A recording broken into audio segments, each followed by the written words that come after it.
తమ్ముళ్ళు, తమ్ముళ్ళు, కార్మిక సంఘం, పాప, కర్షక సంఘం, ఆర్టిస్టుల సంఘం, మరో సంఘం జర్నలిస్ట్ సంఘం. ఈ సంఘం ముందు ఒకే మాట ముందు మన శ్రీనివాసరెడ్డి గారు విజ్ఞప్తి చేస్తున్నా, తర్వాత నేను మాట్లాడతా. అయ్యా, ఈ శ్రీనివాసరెడ్డి గారు, మీరు ఇందాక చాలా మంచి మాట చెప్పారు. మీ అందరికీ స్థలాలు ఇప్పించే బాధ్యత నాది. అయితే మీరందరూ దాన్ని ఫ్రీగా ఎక్స్పెక్ట్ చేయొద్దు. కాస్తో కోస్తుంది కాబట్టి మీరు కూడా కట్టాలి. దానికి తగ్గట్టు నేను ప్లాన్ చేస్తాను దరిదాపులు అన్నారు మీరు. నా విజ్ఞప్తి సారో, ఇళ్లను ఫ్రీగా ఇప్పించండి సార్. జర్నలిస్టులకి చాలామంది పేదలు ఉన్నారు అక్కడ. డబ్బొద్దు సార్, ఫ్రీ. ఆడగొట్టుకుంటారు ఇళ్ళు. రేవంత్ రెడ్డి గారు మీరు చెప్పండి, తమ్ముళ్ళు మీరు వెళ్ళండి, ఆయన చేస్తాడు, గ్రాంట్ చేస్తాడు. దట్సాల్. ఎంతమందికి ఇల్లు శాంక్షన్ చేస్తున్నారు? ఎంతమంది జర్నలిస్టులు ఇవాళ పేదవాళ్ళు ఉన్నారు? Out of 100 90% journalist are poor. కాబట్టి శ్రీనివాసరెడ్డి గారు నేను మరీ విజ్ఞప్తి చేస్తున్నా, ఆ పని చేసి పుణ్యం కట్టుకోండి. శ్రీనివాసరెడ్డి గారు వందనాలు మీకు. తమ్ముళ్ళరా, శ్రీనివాసరెడ్డి గారు ప్రెస్ అకాడమీ చైర్మన్, నేషనల్ లెవెల్లో ప్రెస్ అకాడమీకి ప్రెసిడెంట్ చేశాడు ఆయన. సేమ్ టైం నేను అడవి డ్యూటీలు సినిమా తీస్తున్నప్పుడు, సెన్సార్ ఇబ్బందుల్లో పడినప్పుడు, ఆర్సీకి వెళ్ళినప్పుడు ఆ మహానుభావుడు మెంబర్గా వచ్చి నా సినిమాని బ్రహ్మాండంగా సెన్సార్ చేసి నారాయణమూర్తి సత్యం చెప్పాడు, ఆయన న్యాయం చేయండి అని సెన్సార్ చేసిన మహనీయుడు ఆ శ్రీనివాసరెడ్డి గారు. వారికి దిల్ రాజు గారు, ఇందాక మా రాంబాబు, మా ఆర్థిక మంత్రి, తమ్ముడు మీ పేరు ఏం పేరు? పార్లమెంట్లో నిర్మలా సీతారామన్ ఆర్థిక బడ్జెట్ పెట్టినట్టు ఈ జర్నలిస్ట్ సంఘం అసోసియేషన్ మీటింగ్లో మా సార్ ఆర్థిక మంత్రిగా గొప్పగా బడ్జెట్ పెట్టేశామన్నా.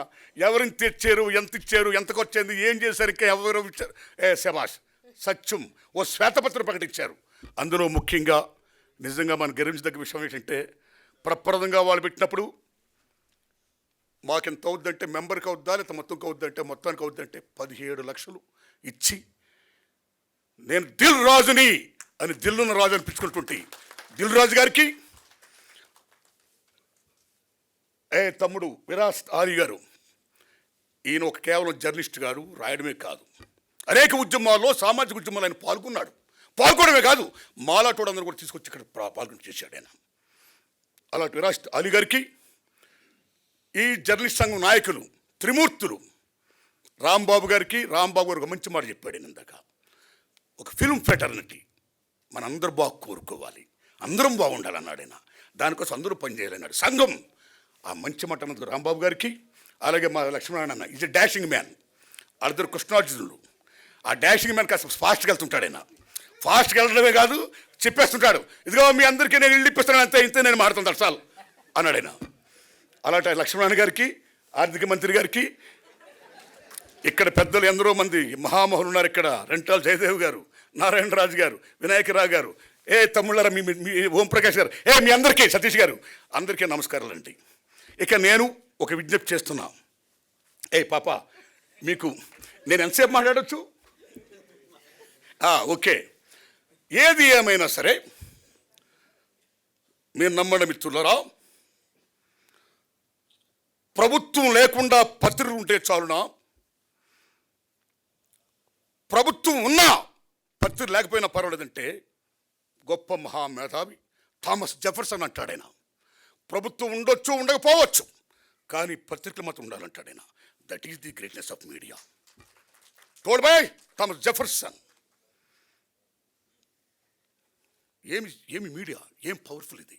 అలాంటి మీడియా నెపోలియన్ బోనాపార్టే 1000 తుపాకుల కన్నా మా రాజ్యాన్ని ఒక 4 ప్రశ్నలు సంధిస్తే మేము ఓడిపోయే భయం ఉంది. కాబట్టి నేను తుపాకి కంటే కూడా ప్రెస్కి భయపడతాను, కళానికి భయపడతాను, కాగితానికి భయపడతాను, రచిత మెదస్కు భయపడుతున్నాడు Napoleon బోనాపార్టే. That is the greatness of press, that is the greatness of media, right? ఇలాంటి మీడియాలో ప్రప్రథమంగా భారతదేశంలో 1924లో గుజరాత్లో మౌజ్ మజా అనే గుజరాత్లో ప్రప్రథమంగా సినిమా జర్నలిస్ట్ పేపర్ వచ్చింది, మౌజ్ మజా. బెంగాల్లో బైస్కోప్ అనే మ్యాగజైన్ వచ్చింది. ఢిల్లీలో చిత్రపాత్ అనే మ్యాగజైన్ వచ్చింది. బొంబాయిలో ఫిల్మ్ ఇండియా అనే మ్యాగజైన్ వచ్చింది, బాబురావు పటేల్. ఇలాగెందరో మహానుభావులు భారతదేశంలో సినిమా మ్యాగజైన్ అలాగ మొత్తం చేస్తూ ఉన్న దశలో ముఖ్యంగా మన తెలుగు రాష్ట్రంలో కాశీనాథు నాగేశ్వర పంతులు గారు ఆంధ్రపత్రిక వ్యవస్థాపకులైన ఆయన స్వతహాగా నటుడు కళాకారుడు కాబట్టి ఆ రోజుల్లో ఆంధ్రపత్రిక పెద్ద ఫేమస్ కాబట్టి ముళ్ళపూడి వెంకటరామయ్య గారు అందులో రచయిత కాబట్టి జర్నలిస్ట్ కాబట్టి మీరు నమ్మండి మిత్రులారా, ప్రప్రథంగా సినిమాల గురించి నాటకాల గురించి ప్రప్రథంగా కాశీనాథు నాగేశ్వర పంతులు గారి ఆంధ్రపత్రికలో వచ్చింది. ఆ తర్వాత రఘుపతి వెంకయ్యనాయుడు గారు 3 థియేటర్లకు 18 నుంచి ఇంకో 2 థియేటర్లు కట్టడం వల్ల స్టూడియో కట్టడం వల్ల then cinema journalism started in south India, ముఖ్యంగా మద్రాసు కేంద్రంగా. అలాంటి సినిమా జర్నలిజంలో ఎటువంటి మహామహులు ఓ కొడవగంటి కుటుంబరావు గారు, ఓ కొల్ల బ్రహ్మానందరావు గారు, ఓ రెంటాల గోపాలకృష్ణ గారు, ఓ ముళ్ళపూడి వెంకటరమణ గారు, వాసిరాజు ప్రకాశం గారు, ఎటువంటి మహనీయులు మోహన్ కుమార్ గారు, శ్రీనివాస్ గారు, ఎలాంటి మహానుభావులు జర్నలిస్టులు ఈవేళ ఎంతోమంది, ఓ ప్రభు, ఓ వినాయక గారు, మీరు జయదేవ్ గారు, ఇలాంటి ఎంతమంది మహానుభావులు కన్న గడ్డ ఈ తల్లి ఈ అమ్మ. ఇలాంటి దశలో అదే సినిమా ఇండస్ట్రీలో 3 ప్రశ్నలు చేయాలని కోరుకుంటూ ఆ 3 చెప్పేసి నేను విరమిస్తాను సార్. ఆ రోజుల్లో మీరు నమ్మండి, చాలా బ్రహ్మాండంగా రాస్తున్న సినిమాలు ఏమైతే ఉన్నాయో, ఆడుతున్న సినిమాలు ఏమైతే ఉన్నాయో, ఆఫ్టర్ 1 వీక్ తర్వాతే మీకు రివ్యూస్ రాసేవారండి.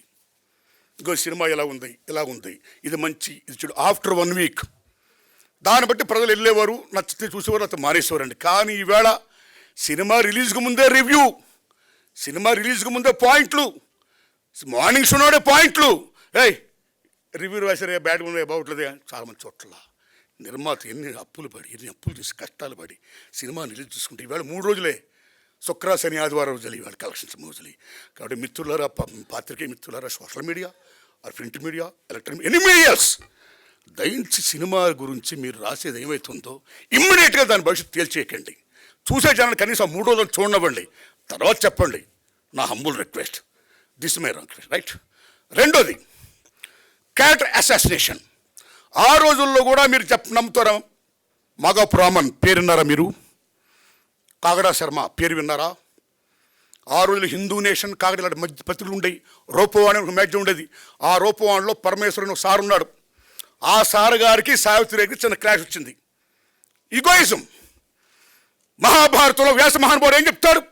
యుద్ధానికి మూలం ఆడది, ఆస్తి, అహం, అధికారం అంటాడు ఆయన. ఆ అహం దగ్గర వచ్చింది ఆ పరమేశ్వర గారికి సావిత్రి గారికి. అక్కడి నుంచి కోర్టుకు వెళ్ళారు. సావిత్రి గారు కోర్టుకు వెళ్తే మహానటి, ఏం మహానటి, మహాతల్లి.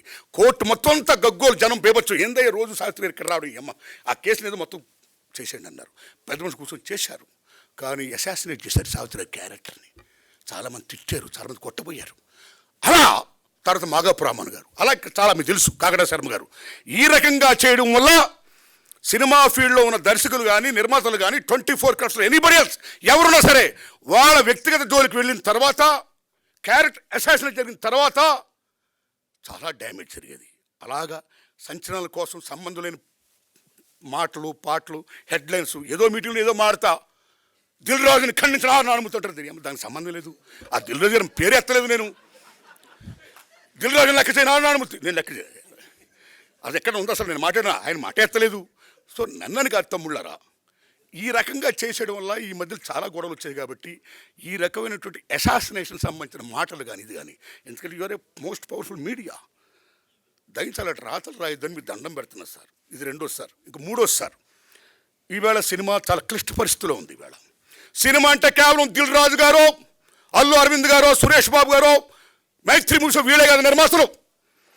సినిమా ఇండస్ట్రీ 90% సగటు నిర్మాతలు. కానీ ఈవేళ సినిమా కేవలం 10% విజయంలో ఉంది. ఈవేళ రిమైనింగ్ 90% మామూలు క్లిష్ట పరిస్థితులు లేరు. సో మెనీ ఫ్యాక్టర్స్ అన్నీ మీకు తెలిసిన ఎక్స్ప్లెయిన్ చేయవసరం. ఇలాంటి దశలో మీ మీడియా వారు చాలా టీవీల్లో కానీ పేపర్లో కానీ, ముఖ్యంగా టీవీల్లో మాట్లాడితే భారీ సినిమాలు మీరు ప్రొజెక్ట్ చేస్తున్నారు, మాట్లాడితే భారీ తరాగానని మీరు ప్రొజెక్ట్ చేస్తున్నారు, మాట్లాడితే ఏ సినిమాలు ఉన్నాయని మీరు ప్రొజెక్ట్ చేస్తున్నారు. That's not good. దానివల్ల జనానికి ఈవేళ సోషల్ మీడియా రకరకాల so many factors came, so many entertainments came. ఇలా ఐపీఎల్, మరి రేపు పొద్దున్న ఎలక్షన్స్, ఒక యూట్యూబ్ నొక్కితే ఇలా బీభత్సంగా ప్రపంచంతో అందరూ కనపడుతుంది. ఇలా చేస్తే సినిమా అనేది నమో వెంకటేశ, నమో తిరుమలేశ, నమస్తే. అది అమ్మ ఎందుకు చూడాలి వెళ్ళిపోతారు? థియేటర్కి వెళ్ళిపోతే దండం పెట్టుకుని. థియేటర్లు అంటే దేవాలయాలు. సినిమా తీసేవాడు చూసేవాడికి మధ్య ఉన్నది ఏది చూపించే దేవాలయం సినిమా. అలాంటి సినిమా ఫీల్డ్లో ఈవేళ, అలాంటి స్వర్ణయుగ ఫీల్డ్లో, అలాంటి దేవాలయ ఈవేళ ఎన్ని మూతపడిపోతున్నాయి.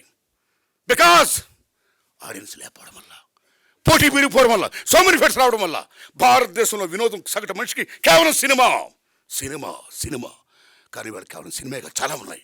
అలాంటిది సినిమాని కాపాడుకోవాలంటే కేవలం ఆ 4, 5 వాళ్ళే కాదు సినిమాలో, వాళ్ళ గురించే కాదు మీడియాలో, వాళ్ళ గురించి చెప్పడం కాదు మీడియాలో, సగటు సినిమా గురించి చెప్పండి.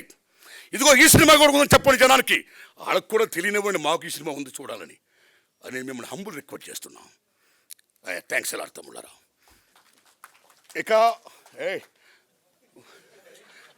రాంబాబు గారు, లక్ష్మణ, తమ్ముడు ఆర్థిక మంత్రి, నేను మనస్ఫూర్తి చెప్తున్నా తమ్ముళ్ళరా, రిప్రజెంట్ చేస్తారు. శ్రీనివాసరెడ్డి గారు ఫ్రీగా మాత్రం ఇప్పించి పుణ్యం కట్టుకోండి. నమస్కారం.